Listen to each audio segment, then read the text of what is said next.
আমার নবী বলেছে আমার ওয়াইসাল কারণী হলো তাকওয়াবান, আমার ওয়াইসাল কারণী হলো তাকওয়াবান। দুনিয়ার মায়া মোহাব্বত ওয়াইসাল কারণীর ভিতরে ছিল না, ওয়াইসাল কারণীর ভিতরে ছিল আখেরাতের মোহাব্বত। ও মায়ার নবী গো, ও দয়ার নবী, আপনার কাছে জানতে চাই গো নবী, হযরতে ওয়াইসাল কারণী কেন আপনার সাক্ষাতে আসে নাই?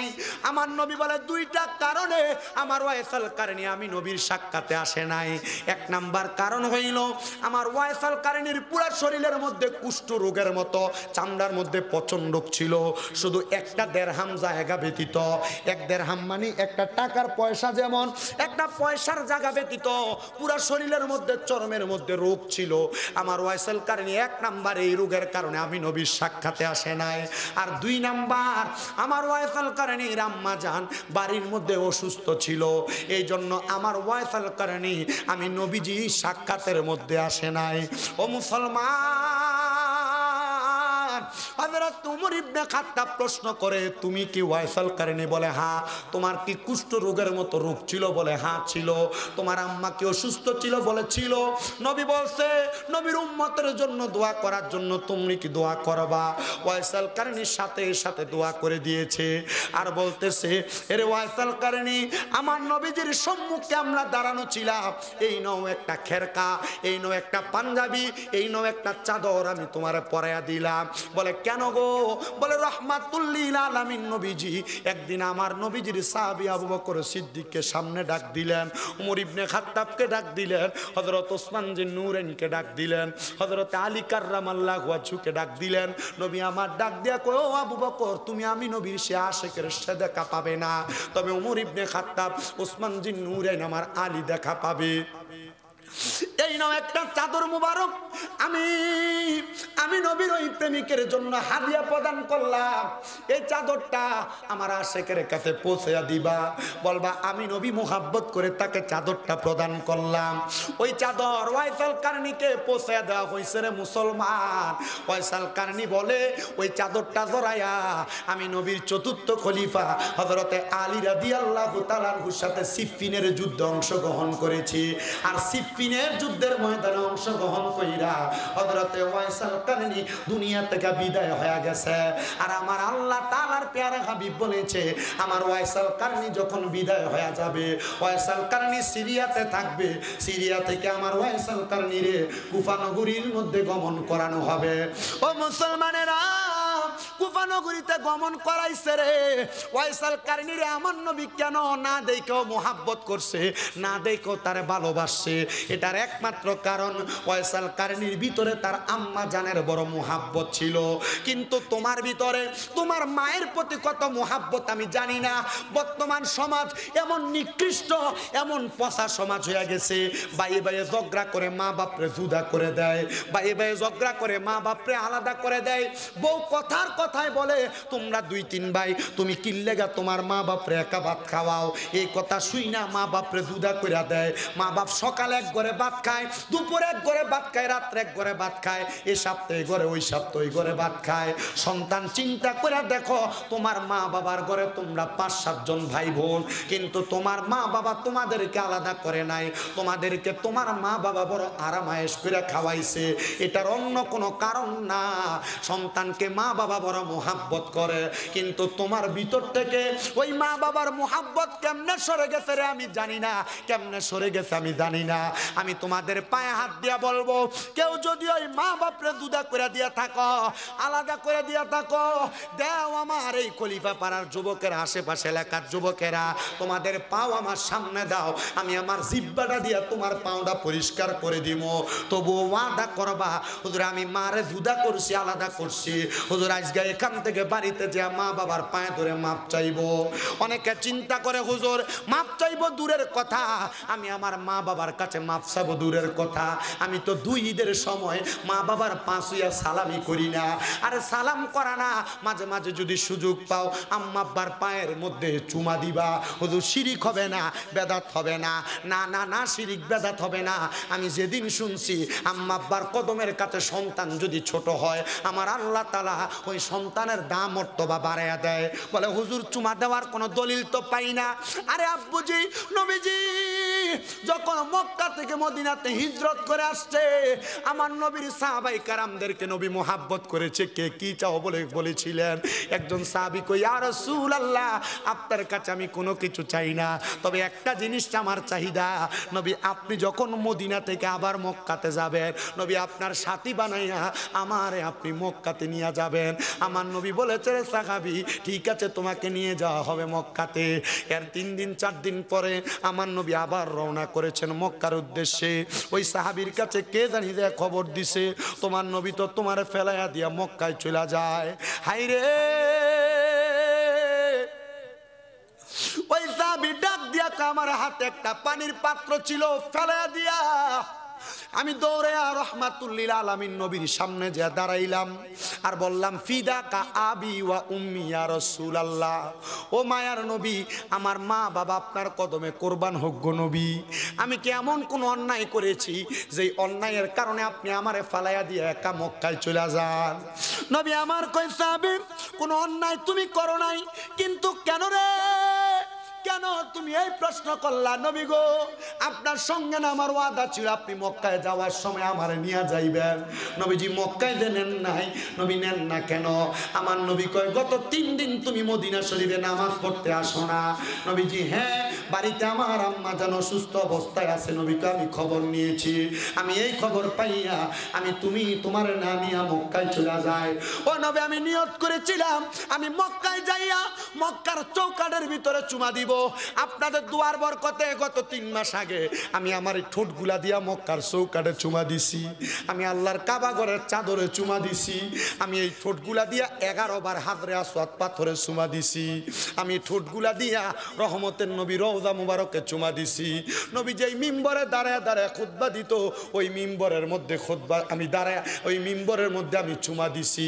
নবী যেই জায়গাটা রিয়াজুল জান্নাহ ঘোষণা করছে, আমি ওই জায়গায় দাঁড়ায় দাঁড়ায় নামাজ পড়ছি।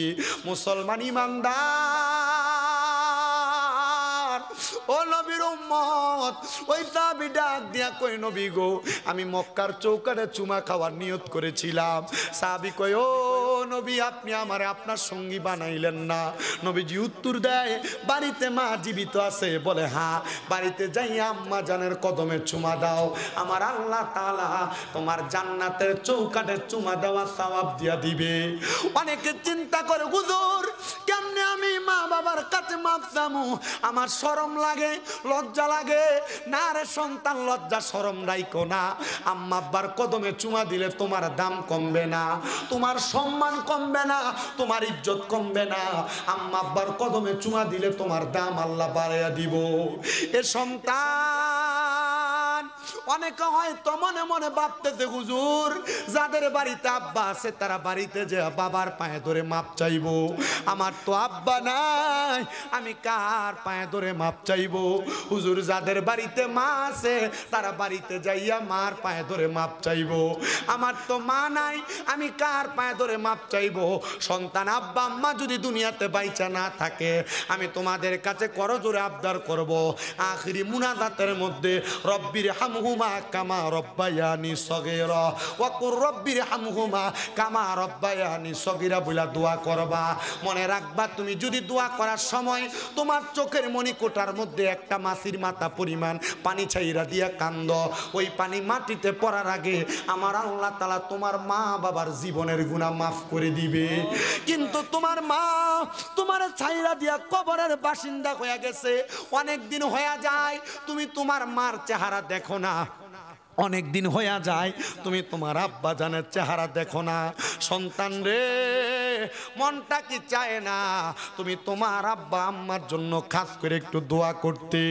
মনটা কি চায় না আব্বা আম্মার চেহারাটা একবার দেখতে? আমি জানি না দক্ষিণ চাল্লা খলিফা পাড়ার পর্দার অন্তরালে কত মাইয়ারা, ওই মাইয়ারা তাদের আব্বা আম্মার হারায়া আজকের মাহফিল শুনতেছে। এ মা, আবদার করি গো মা, তুমি যদি দোয়া করো আমার আল্লাহ তাআলা তোমার মা বাবারে মাফ কইরা দিব। জানেন নিরে আমার কলিবা পাড়ার বাবারা, বহু সন্তানের অপকর্মের কারণে আল্লাহ তাআলা তাদের মা বাবার কবরে আযাব দেয়। আজকে যে খলিফা পাড়াতে মাহফিল হইতেছে, আপনাদের যাদের মা বাপ দাদা দাদি বংশের মানুষ কবরে, ওই কবরবাসীর রুহগুলাকে আমার আল্লাহ উন্মুক্ত করে দিছে। সন্ধ্যার পর থেকে ওই রুহগুলা মাহফিলের ডাইনে বামে সামনে পেছনে ঘুরতেছে। ভিক্ষুক যেমনে ভিক্ষা চায়, কবরবাসীগুলা আপনি যদি আপনার মা বাপরে কবরে দিয়ে আসেন, আপনার কাছে ভিক্ষা চাইতেছে, সন্তান আমি আব্বার জন্য একটু দোয়া করো না, তোমার দোয়ার বরকতে আল্লাহ আমি আব্বারে মাফ করে দিবে। ভালোবাসি তোমায় বাবা, বুকটা যে যাইছি রে, তোমার কথা হৃদয় মাঝে পড়ছে বারে বারে। বাবা তুমি কেমন আছো ছোট মাটির ঘরে, তোমার কথা হৃদয় মাঝে পড়ছে বারে বারে। বাবা গো ও বাবা, বাবা গো ও বাবা।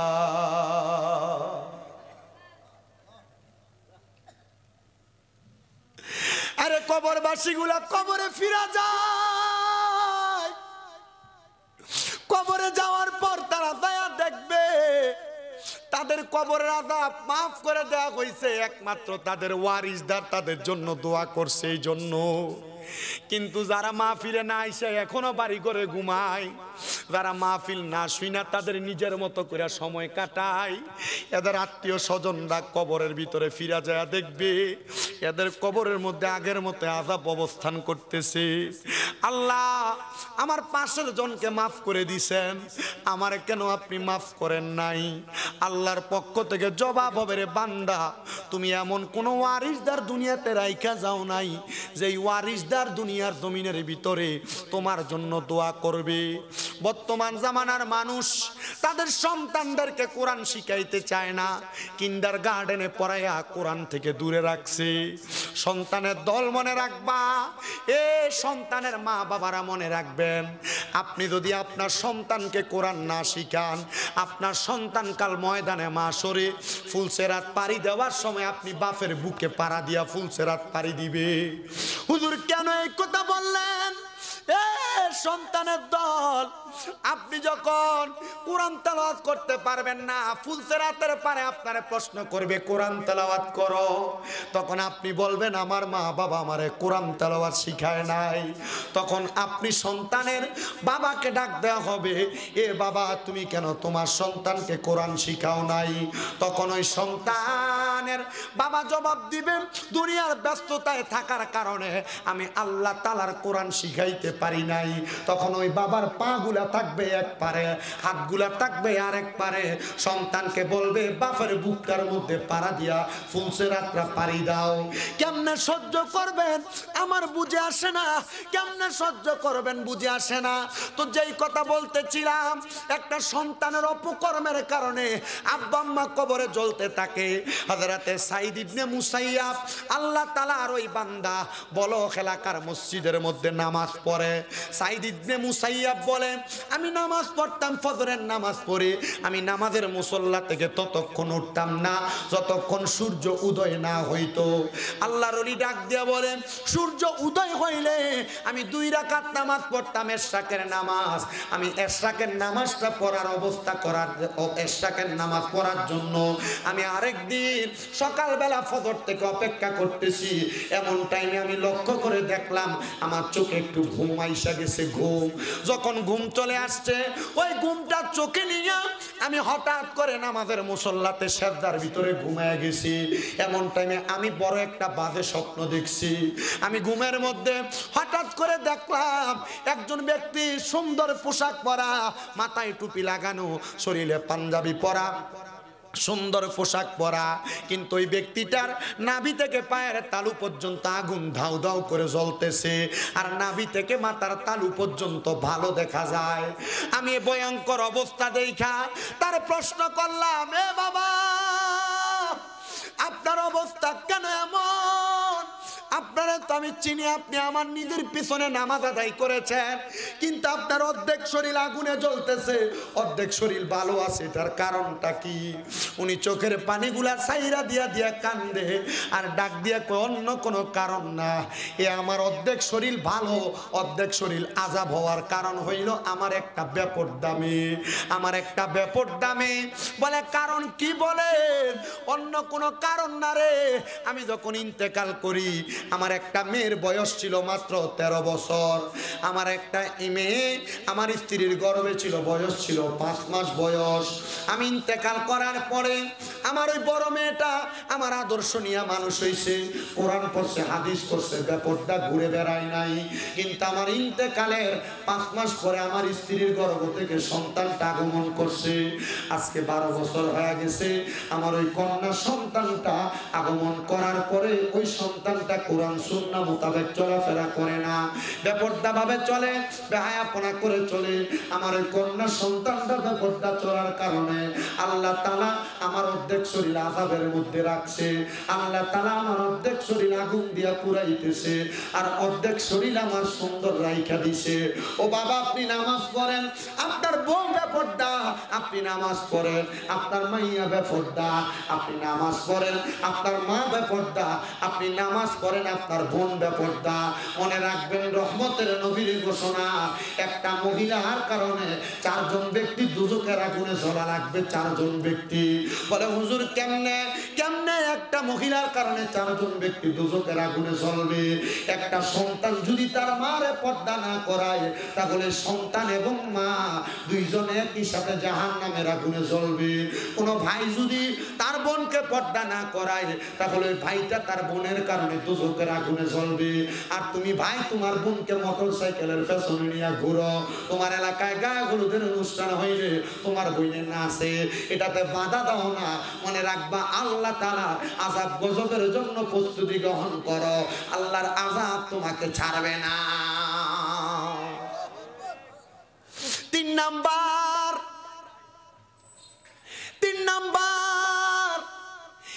একটা স্বামী তার স্ত্রীর জন্য দুজকের আগুনে জ্বলবে রে, দুজকের আগুনে জ্বলবে।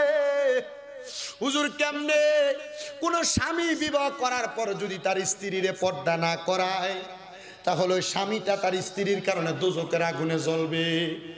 এ সন্তানের দল, আপনারা যারা বিবাহ করেছেন আপনারা আপনার স্ত্রীকে অটোমেটিক ছেড়ে দেন। আপনার স্ত্রী কেমন করে চলে বেড়ায়, আপনার ছোট ভাইয়ের সামনে যায়, আপনি তারা বলতেছেন এটা তোমার ছোট ভাইয়ের মতো, কিন্তু নবী কয় একটা দেবর তার বাবির জন্য কাল সাফের মতো। কিসের মতো? ওয়াজ ভালো লাগে না? না, এ ওয়াজ ভালো লাগতো না আপনার কাছে, কারণ অনেকে হিসাব করে দেখলে দেখবো আমার বউ বেফরদা, আমার জি বেফরদা, আমার মাইয়া বেফরদা, আমার ফুতের বউ বেফরদা। কথা কয় না? এ মুসলমান, আল্লাহর ওলি হযরতে সাঈদ ইবনে মুসাইয়াব বলেন, আমি আবার নামাজ আর পড়লাম 9 দিনের শাকের নামাজ। আমি রওনা করলাম, পুরা এলাকার মধ্যে তালাশ করলাম কে এমন ব্যক্তি যেই ব্যক্তি গর্ভে সন্তান রাইখা একটা দুনিয়াতে 13 বছর একটা মাইয়া রাইখা ইন্তেকাল করছে। পুরা বলক এলাকা তালাশ করছে, কোনো জায়গায় পায় না। হঠাৎ করে একটা ঘরের দরজার সামনে যায়, দেখে ঘরের দরজাটা বন্ধ। সালাম দিছে আসসালামু আলাইকুম ওয়া রাহমাতুল্লাহ, জবাব দেয় না। আবার সালাম দিছে আসসালামু আলাইকুম ওয়া রাহমাতুল্লাহ, জবাব দেয় না। 3 বার সালাম দিছে আসসালামু আলাইকুম ওয়া রাহমাতুল্লাহ। এমন টাইমে একটা মেয়ে বাইর হইয়া কিছু ময়লা পানি এভাবে মেলা মাইরা ফিক্কা দিছে আল্লাহর ওলির গায়ের উপরে। আল্লাহর ওলিদের কষ্ট দেন না, পীর মাশায়েখদের বিরোধিতা করেন না, আল্লাহর ওলিদের বিপক্ষে কথা বলেন না।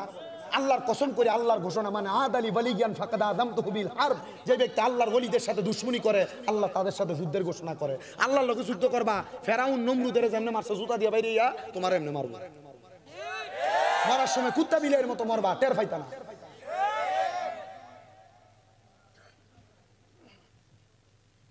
আপনার ভাল লাগলে আল্লাহর ওলিদেরকে মানবেন, না ভালো লাগলে মানবেন না।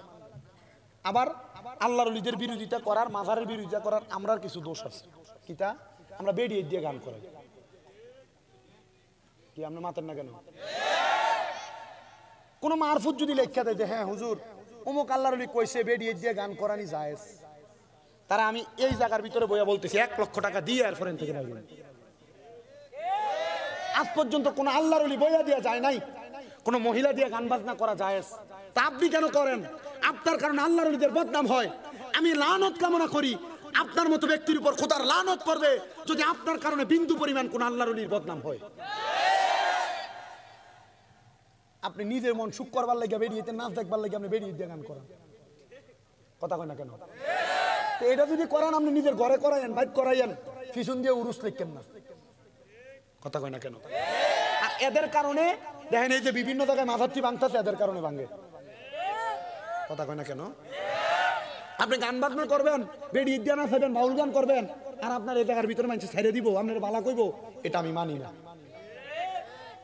শ্যামার কথা বলবেন আপনি, শ্যামা কাওয়ালি করার মতো অবস্থা বাংলাদেশে এখন দেখি না আমি। শ্যামা কাওয়ালি আল্লাহর ওলিরা করছেন, কিন্তু শ্যামা কাওয়ালি যে করবে বেরিয়ে দিয়ে করতে তোমার কেটা করছে। শ্যামা কাওয়ালি যে বেটা করে এবারে দাড়ি কামাইয়া আল্লাহর রহমত করে সে শ্যামা করে, এমন সুন্নতের লোক খবর না শ্যামা কাওয়ালি করতেছে, কথা কন না? আমি শ্যামার পক্ষে, কথা কয় না, শ্যামার পক্ষের লোক। আমার আব্বা মুজিব বাবার মুরিদ, হযরত সৈয়দ মুজিবুল বশর আল মাঝভান্ডারীর মুরিদ আমার আব্বা। হুজুর মামনো ভান্ডারী কিন্তু না, তরিকতের হক লাইন যেটা আমরা সেটাতে চলি। আপনি যদি বন্ডামি করেন এটা আপনার দোষ, কথা কয় না কেন? আপনার দোষের কারণে সব আউলিয়া কেরামের বদনাম হইব কি লেগা? তাহলে আপনার দোষের কারণে যেন আউলিয়া কেরামের বদনাম না হয় এমন ভাবে চললেন, এমন ভাবে থাকেন। আল্লাহ বুঝার তৌফিক দেখ, আমিন কম। সবাই দুরূদ শরীফ পড়েন, আল্লাহুম্মা সাল্লি আলা মাদিনা বিয়ানা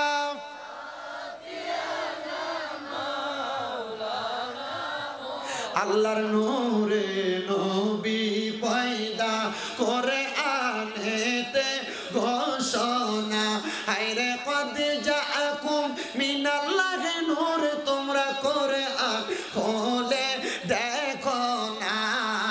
আল্লাহুম্মা সাল্লি জোরে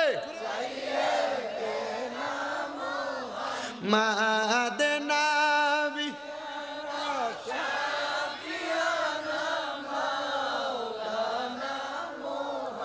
বাজানো ও আমার খলিফা পাড়া এলাকার ভাই বাবারা বন্ধুরা, হযরতে সাইদ ইবনে মুসাইয়াব বলে আমি যখন ওই ঘরের দরজার মধ্যে যাইয়া 3 বার সালাম দিলাম, আমার সালামের জবাব না দিয়া ওই মেয়েটা বাইর হয়ে আইসা আমার গায়ের মধ্যে ময়লা পানি ফিক্কা দিছে। আমি এমন অবস্থা দেইখা আমি ঘরের সামনে থেকে কাঁদ দিয়া চইলা যাই, এমন টাইমে হঠাৎ করে কে জানি আমার সালামের জবাব দেয়, ওয়া আলাইকুমুস সালাম ওয়া রাহমাতুল্লাহি ওয়া বারাকাতুহু। আমি তার সালামের জবাব পাইয়া তার দিকে তাকাই নাই, আমার দ্বিতীয়বার জবাব দেয় ওয়া আলাইকুমুস সালাম ওয়া রাহমাতুল্লাহি ওয়া বারাকাতুহু। আমি তার দিকে ফিরে তাকাই নাই, আমার তৃতীয়বার জবাব দেয় ওয়া আলাইকুমুস সালাম ওয়া রাহমাতুল্লাহি ওয়া বারাকাতুহু। আমি তার দিকে ফিরে তাকাই নাই, চতুর্থবার সে উল্টে আমার সালাম দেয় আসসালামু আলাইকুম ওয়া রাহমাতুল্লাহ। আমি তার দিকে ফিরি নাই, তবে আমি পেছনের দিকে আরো 20 কদম আগে গেছি। আমি কেন ফিরি নাই জানোনি? আমি না ফিরার কারণ হইল সে হইল আমার জন্য একটা মহিলা অবৈধ, সে আমার জন্য গায়রে মাহরাম, আমি তার দিকে তাকাইতে পারবো না। আমরা সমাজ এমন পচা যেই জায়গার মধ্যে বেরিয়েছে ওয়াজ মাহফিলে মানুষ এত দেখা যাইতো না, বেরিয়ে যে জায়গায় সে জায়গায় দেখা যাইবো, মার্কেটে দেখা যাইবো, রাস্তাঘাটে দেখা যাইবো, বিয়ার নাচানাচিতে দেখা যাইবো।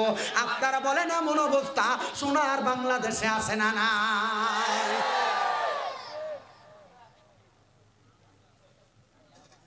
মানুষের ঘুম মনে ভাঙ্গে গেছে যে আপনি ঠিক করেছিলেন মারছে। আমার ওয়াজের সমস্যা, আমি যৎকান ওয়াজ করি আমার ওই মূল সময়টা শেষ। এখন যা দিমু মনে করবেন সব বোনাস। রাজি আছেননি? বোনাস নিবেন আপনারা? বোনাস নিতে অসুবিধা আছে? নবীর প্রেমে দেব সাঁতার রহমতের সাগরে, নবীর প্রেমে দেব সাঁতার রহমতের সাগরে। জেনে নেন গো নবী আপনারই দরবারে, গোলাম জেনে নেন গো নবী আপনারই দরবারে। নবীর প্রেমে দেব সাঁতার, নবীর প্রেমে দেব সাঁতার রহমতের সাগরে, গোলাম জেনে নেন গো নবী আপনারই দরবারে। জবান খুলে জোরে জোরে কোন আল্লাহু আকবার। আমার মুসলমান, আল্লাহর ওলি সাইদ ইবনে মুসাইয়াব বলে আমি তার দিকে ফিরে তাকাইলাম না। আমি বললাম মা আপনি যে আমার সালামের জবাব দিলেন, ওই মেয়ে আর আপনি কে হন? বলে সে আমার ছোট বোন, আমি তার বড় বোন। বলে মা আপনারা কি ওই ব্যক্তির সন্তান যেই ছোট বোনরে মায়ের গর্ভে রাখছে আর যেই বড় বোনটা 13 বছর বয়সী ছিল? বলে হ্যাঁ হুজুর, আমার আব্বার নাম হযরতে রুফাই ইবনে আব্দুল্লাহ। আমার আব্বা দুনিয়া থেকে বিদায় হয়ে গেছে। আমার আব্বা যান বিদায় হওয়ার পরে আমার এই ছোট বোনটা জন্মগ্রহণ করছে। সে আমার মায়ের গর্ভে 5 মাস ছিল হুজুর, কিন্তু সে আমার আব্বার আদর্শ পায় নাই। আমার আব্বা যেমন ভালো ছিল এমন ভালো হয় নাই। দেখবেন বহুত বাপ বালা ফুতোয় ফোংডা স্যাংডা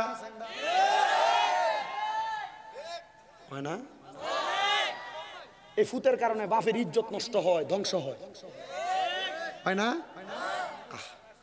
এটার কারণ কি জানেন?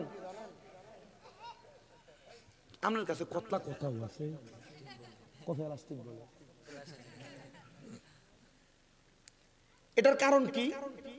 মা বাবা সন্তান জন্ম দেওয়ার পর সন্তানের যে হক মা বাবার উপর আসিল, এটা দায়িত্ব পালন করে না। আপনি কি মনে করেন যে আপনার ফুতে আপনার বাদ দেয় না, এটার লেগে শুধু ফুতে দেয়? না। আপনার ফুতে আপনার সাথে বাজে ব্যবহার করে, এটার লেগে শুধু আপনার ফুতে দেয়? না। আপনার ফুতে আপনার মারে, এটার লেগে আপনার ফুতে দেয়? না। আপনারও কিছু দোষ আছে। হুজুর কেমনে? সন্তান জন্ম দেওয়ার পর মনে করছেন আপনি ভাত খাওয়াইলে শুধু লালন পালন হয়ে গেছে? না। একটা মা বাবার সন্তান জন্ম দেওয়ার পর 6টা দায়িত্ব। কয়টা? জোরে কয় না তো।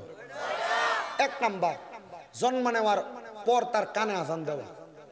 2 নাম্বার, ছেলে হোক মেয়ে হোক 7 দিনের মাথায় চুল কামাইয়া দেওয়া। 3 নাম্বার, জন্ম নেওয়ার পর ওই সন্তানের 7 দিনের মাথায় তার একটা সুন্দর নাম রাখা। 4 নাম্বার, সন্তান জন্ম নেওয়ার পর যদি মা বাবা স্বাবলম্বী হয়, ছেলে হইলে 1টা ছাগল, মেয়ে হইলে মেয়ে হইলে 1টা ছাগল, ছেলে হইলে 2টা ছাগল 7 দিনের মাথায় আকিকা দেওয়া যদি সম্ভব হয়। না হইলে যখন হাতে টাকা হবে তখন আকিকা দেওয়া। 5 নাম্বার দায়িত্ব, সন্তান প্রাপ্তবয়স্ক হইলে 7 বছর বয়স থেকে নামাজের আদেশ করা, 10 বছর থেকে নামাজের জন্য প্রহার করা। 6 নাম্বার দায়িত্ব, ওই সন্তানকে মা বাবা কোরআন শিক্ষা দেওয়া। যদি আপনি 6টা দায়িত্ব পালন করেন, মৌলিক দায়িত্ব, এরপরে খাওয়াইতে পারলেন কি পারলেন না, আপনার সন্তান আদর্শ ছাড়া হবে না, আদর্শওয়ালা হবে। কারণ কোরআন যে শিখছে, নামাজ যে শিখছে এবং তার শরঈ বিধানগুলো যে পালন করছে, এ সন্তান কোনোদিন মা বাপের ভাত না দিয়ে থাকতে পারে না। এই সন্তান কোনোদিন মা বাপরে বৃদ্ধাশ্রমে দিতে পারে না। এই সন্তান কোনোদিন মা বাপরে ধমক দিতে পারে না। এই সন্তান কোনোদিন মা বাপরে শ্বশুর শাশুড়িরে বেশি সম্মান দিয়ে মা বাপরে কম সম্মান দিতে পারে না। কথা কোন ঠিক কিনা? আপনি পালন করছেন কি করেন না, এটা আপনার সিদ্ধান্ত।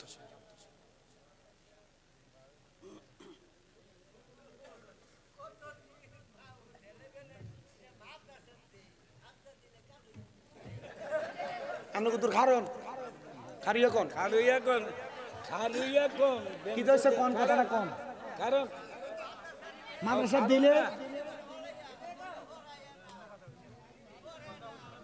মাদ্রাসা দিলে ফলাইয়া চললে ফরাইয়া না। আচ্ছা অবুঝি এটারও কাহিনী আছে। আমরা সমাজে মানুষ মাদ্রাসার দিয়ে কোন ফলাটা জানেননি? যেটা একটু জাবা, যেটা একটু একটু লুলা, যেটা মোটামুটি কথা আইয়া না, এটারে নিয়ে দেয় মাদ্রাসা।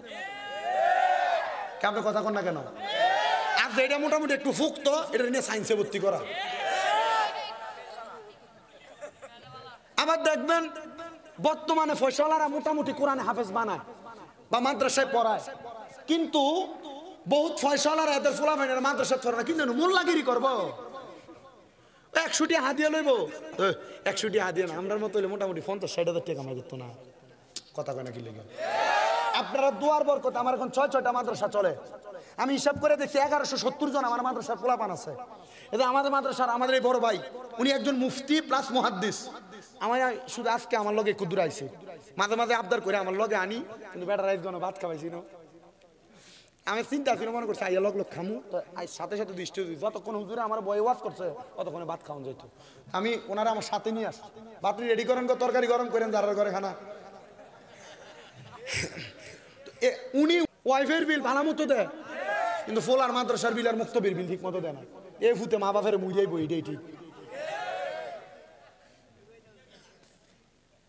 আপনার কষ্ট হইতেছে?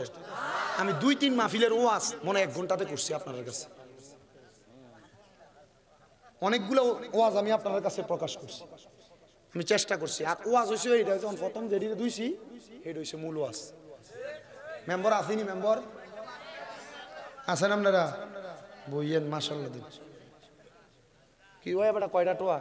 আমি তো তাতে 25 বাজে আর কি, 1.5 ঘন্টা হয়েছে। তো শেষ আমি আমার কথাটা বলি। হযরত সাঈদ ইবনে মুসাইয়াব বলে, জগতের মানুষ, এ দুনিয়ার মানুষ তোমরা শুনো। আমি মাইয়ারে বললাম, আমি তোমাদের কাছে একটা খবর দেওয়ার জন্য আসছি। তোমার আব্বাজান কবরে কষ্ট পাইতেছে। আমি জানতে চাই, আল্লাহর ওলিরা চোখ বন্ধ করলে কবরের খবর, পরবর্তী খবর আল্লাহর ওলিরা বলতে পারে কি পারে না? ওলিটা হন লাগবো বালা, ওলিটা হন লাগবো খালেস, ওলিটা হন লাগবো মুখলেস। কথা কই না কা? ওলি চেহারার দিকে চাইলে আল্লাহর কথা মনে হওয়া লাগবো। ইবনে মাজাহ শরীফের 3 নম্বর পৃষ্ঠার 303 নম্বর পৃষ্ঠার হাদিস, আল্লাহর নবী কয়, আল্লাহর ওলি তারা ইজারু উযকিরাল্লাহু আযজা ওয়া জাল্লা, যে ওলির চেহারার দিকে চাইলে আমার আল্লাহর কথা মনে হইয়া যায়। বলে হুজুর কেমনে? আল্লাহর তো দেখছি না, আল্লাহর কথা কেমনে ওলির দিকে চাইলে মনে হইব? আরে আল্লাহর ওলির ঈমান, আল্লাহর ওলির আখলাক, আল্লাহর ওলির আমল দেখলে মনে হইবে এটা আল্লাহওয়ালা ব্যক্তি। হ্যাঁ, এটাই আল্লাহ পর্যন্ত পৌঁছাইতে পারবো।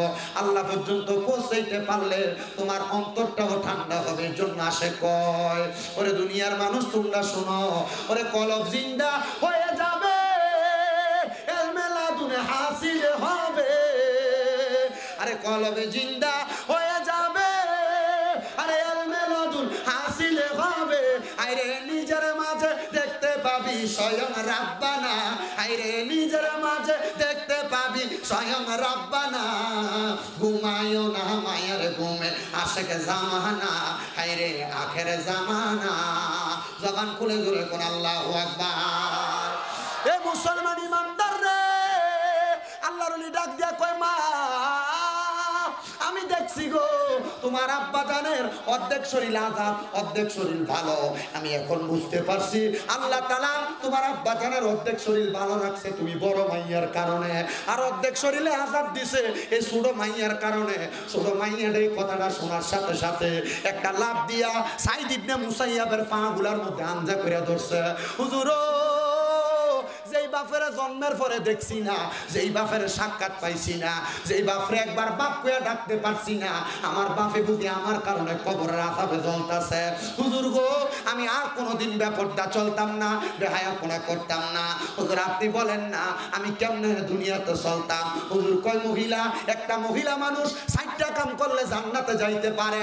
এ চাল্লা এলাকার খলিফা পাড়ার মা বোনেরা একটু মনোযোগ দিয়া শোনো, একটা মহিলা 4 কাম করলে জান্নাতে যাইতে পারে।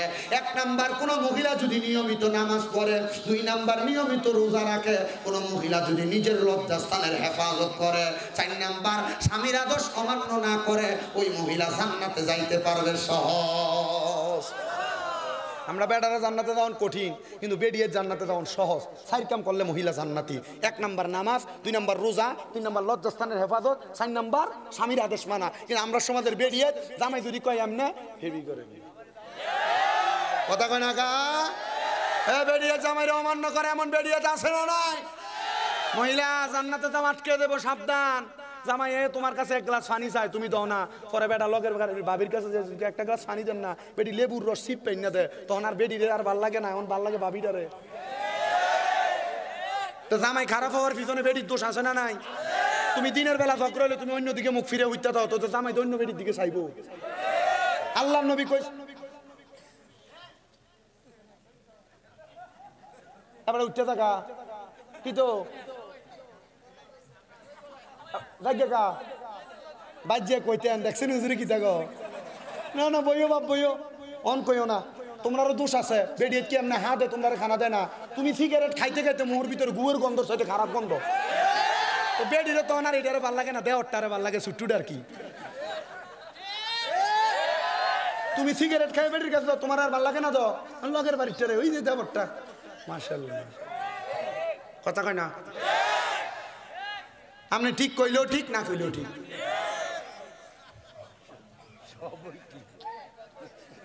আপনি চিন্তা করতেছেন না ওয়াজটা যে হইব না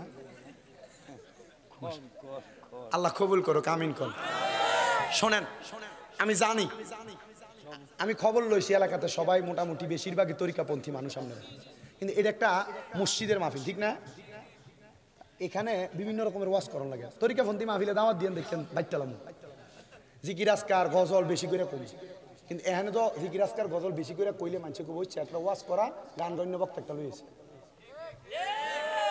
গজল কইলে কব গান কিটা করতাম হ্যাঁ তারা কইলে তো আর মানা করে রাহুন জানা কি করে আমি আমার মতো করি ওয়াজ আমরা তো আর বইতাল জিকির কথা 1.5 ঘন্টা শেষ হয়ে গেছে আর না আধা ঘন্টা শেষ না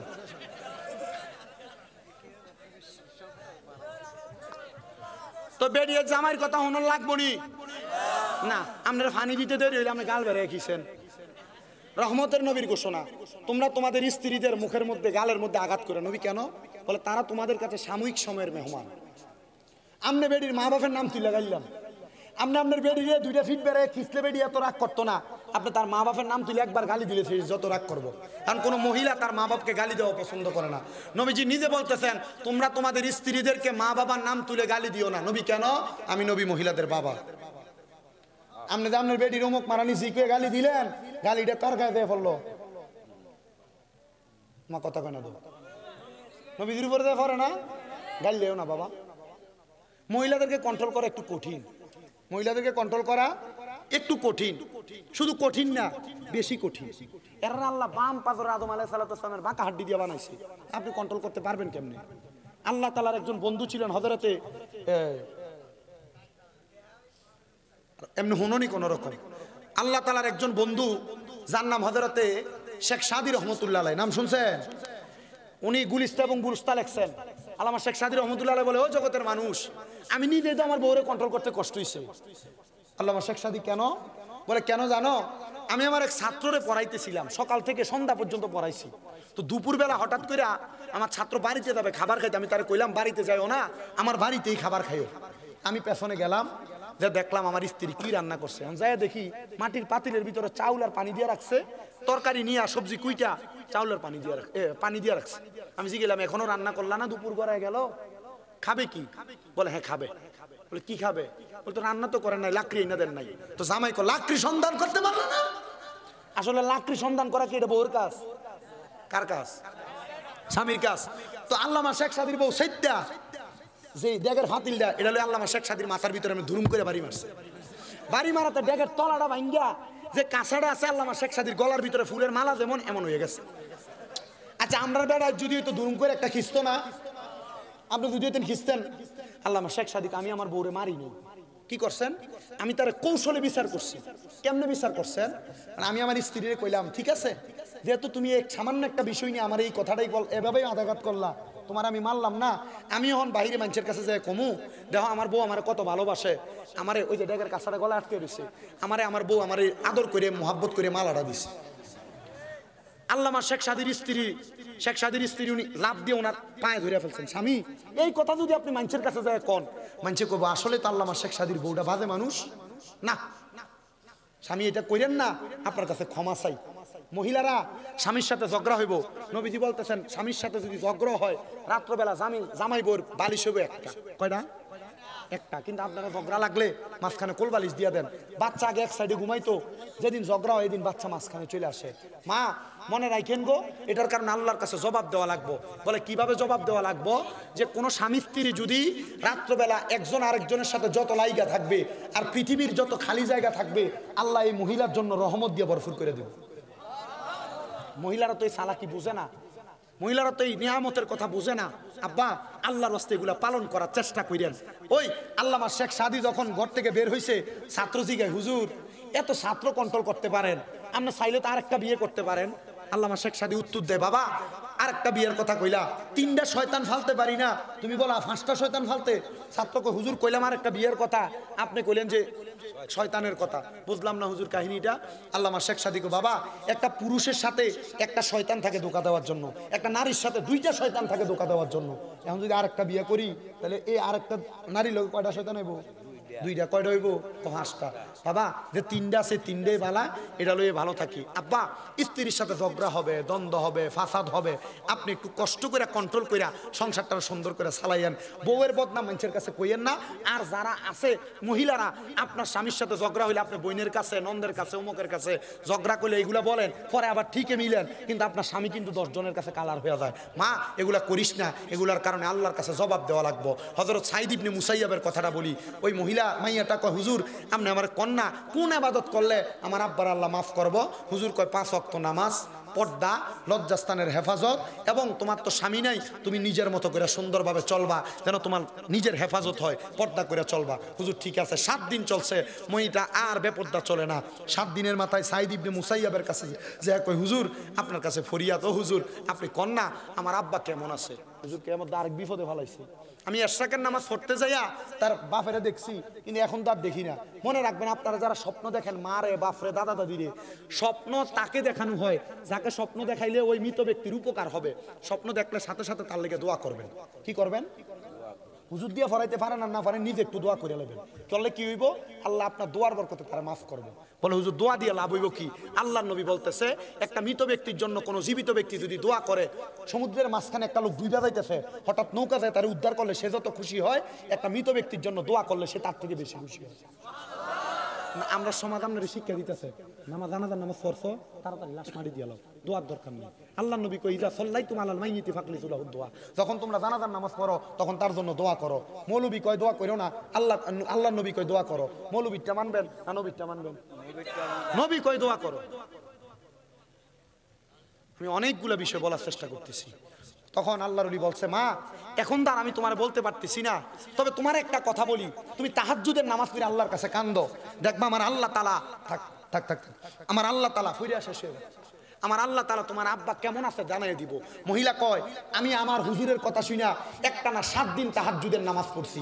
7 দিন তাহাজ্জুদের নামাজ পড়ার পর হঠাৎ করে আমি একদিন দেখি আমার ঘরের ভিতরে একটা নূরের আলো চকমক চকমক করতেছে।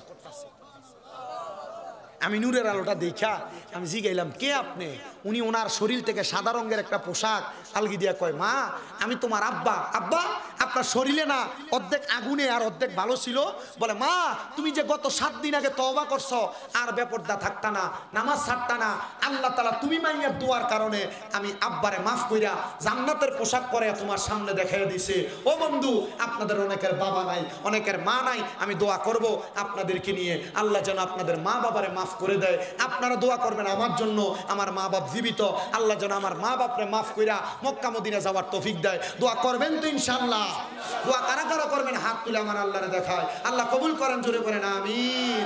আসলেন নবী এই দরাতে রহমত বরকত নিয়ে, আসেন সবাই তাজিমে সালাম দেই ওই নবীরে, ইয়া নবী সালাম আলাইকা, ইয়া রাসূল সালাম আলাইকা, নবী তুমি গুণমণি, মাশাআল্লাহ। আল্লাহ আল্লাহ আল্লাহ আল্লাহ আল্লাহ আল্লাহ আল্লাহ, দয়াল নবী তুমি গুণমণি, মারহাবা। পাপি তাপি উদ্ধারিত ও নবী, সাজদাই থাকবেন পগরি গো নবী, দয়াল নবী তুমি গুণমণি, মারহাবা। আল্লাহ আল্লাহ আল্লাহ আল্লাহ, কাউসারের মালিক নবী, কাউসার পিলাইবা, পাপি তাপি উদ্ধারিত গো নবী, সাজদাতে পড়ি বাগ নবী দয়াল নবী তুমি গো নবী মারহাবা আল্লাহ আল্লাহ আল্লাহ আল্লাহ আল্লাহ আল্লাহ আল্লাহ আল্লাহ লা ইলাহা ইল্লাল্লাহু মুহাম্মাদুর রাসূলুল্লাহ সাল্লাল্লাহু আলাইহি ওয়াসাল্লাম। হযরত মাওলানা মোহাম্মদ ইউনুসুর রহমান হুজুর আপনি আমি আমিন আমিন কই হুজুর দোয়াটা করুন আপনি শুধু দোয়াটা করুন আমি আমিন আমিন কই দোয়া আমি সবসময় করি আজকে আপনি করবেন আপনি আসছেন একবার সূরা ফাতিহা তিনবার সূরা ইখলাস করুন আমি 10,000 টাকা দেব 11,000 দিবেন গাউস মারহাবা মারহাবা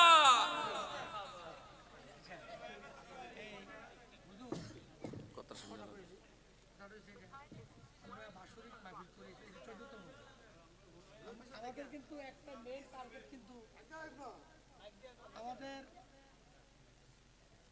কারোর মা নাই কারোর বাপ নাই কারোর আব্বাও নাই আম্মাও নাই দাদা দাদি আওলাদের জন্য এবং কবরবাসীর জন্য সকল কবরবাসীর জন্য দোয়া করবেন। আমাদের প্রবাসে এই খলিফাপাড়ার মানুষ অনেক মানুষ আছে তাদের জন্য দোয়া করবেন এবং আমরা যাতে ও দয়াল আল্লাহ একটু রহমতের নজর কইরা তাকে দেখেন গো আল্লাহ। এই কুমিল্লা জেলার অন্তর্গত বিপাড়া থানাধীন চান্দলা খলিফাপাড়া কেন্দ্রীয় জামে মসজিদ প্রাঙ্গনে পবিত্র ঈদে মিলাদুন নবী সাল্লাল্লাহু আলাইহি ওয়াসাল্লাম উদযাপন উপলক্ষে 14তম বাৎসরিক ওয়াজু দোয়ার মাহফিল সাজাইয়া এই এলাকার আলেম সমাজ দাড়ি পাকা মুরব্বী বাবারা যুবক নওজোয়ান ভাইয়েরা ছোট্ট ছোট্ট মাসুম বাচ্চারা পর্দার অন্তরালের আমার কত মা বোনেরা মাপ পাওয়ার আশায় দুইটা হাত আপনার দরবারে বাড়াইয়া দিছে আল্লাহ। যার হাত আপনার কাছে মায়া লাগে পছন্দ করি হাতের উসিলায় আমরার জীবনের গুনাহ মাফ কইরা আমরার বেগুনা মাসুম বান্দা বানাইয়া দাও মাবুদ। তুমি যদি আমরারে মাফ কইরা দাও আল্লাহ কারোর কাছে কোনো জবাব দেওয়া লাগবে না। যদি রহমত দিয়া ভরপুর কইরা দাও আল্লাহ তোমার রহমতের কোনো কমতি হবে না। রহিম ও রহমান নামটি তোমার আল্লাহ আছে আমরার জানা সেই নামের উসিলায় গো গুনাহ করে দাও না ক্ষমা। তুমি যদি দাও ফিরাইয়া আল্লাহ যাইব কার কাছে। রহিম ও রহমান নামের উসিলায় মাফ করো আমরা রে দয়াল রে। আমরা গুনাহগার আমরা বদকার আমরা সিয়াকার আমরার গুনার দিকে তাকাইলে আমরার বড় ভয় ভয় লাগে রে আল্লাহ।